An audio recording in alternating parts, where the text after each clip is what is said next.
مين اللي بيصنع المجرم؟ المجتمع ولا المجرم نفسه؟ طب بلاش السؤال ده، مين المسؤول الحقيقي عن صناعة المجرم؟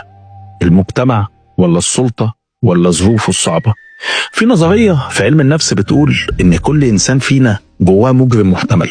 المجرم ده بيطلع نتيجة تفاعله مع عوامل بيولوجية ونفسية واجتماعية. لكن لما تيجي تبص يا شقيق على واحد زي عرفة الهلفوت، الحياة ما ادتوش أي حاجة. من أول ما بتشوفه قاعد على مزلقان القطر سقعان من البرد ومش لاقي زبون واحد يوحد ربنا، لحد ما تسوقي صاحبه بينده عليه علشان خاطر يهون عليه ضيقة الرزق دي، لكن عرفة بيسيبه يروح يتفرج على راجل ومراته بيلبوا نداء الطبيعة. اللي عرفة محروم من كل ما هو نداء للطبيعة وعايش على زمن التصاوير اللي على الحيطة. طب ده عرفة الهلفوت. تعال نرجع بالزمن شوية لورا لحد سنة 1955 لما بيقدم وحش الشاشة وملك الترس وقتها ملحمة سينمائية بمقاييس هذا الزمن اسمها جعلوني مجرما.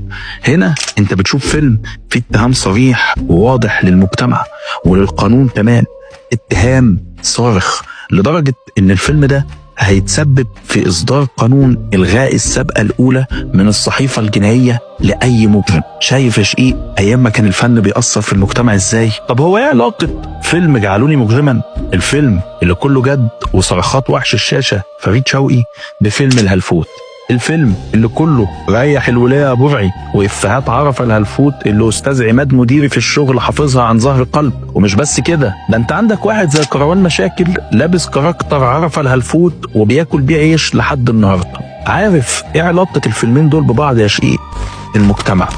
المجتمع اللي لحد النهارده بيصنع من مجرمين زي عصوان الضبع، العالم الأونطة، الراجل اللي مخوخ من جوه وراعب بلد من بره على رأي عرفة، هو نفس المجتمع اللي في سنة 55 بيعمل من سراج منير خال سلطان شخصية فريد شوقي في الفيلم زهران بيه وله احترامه ورونقه على الرغم انه اتفه من دبة. المجتمع هو اللي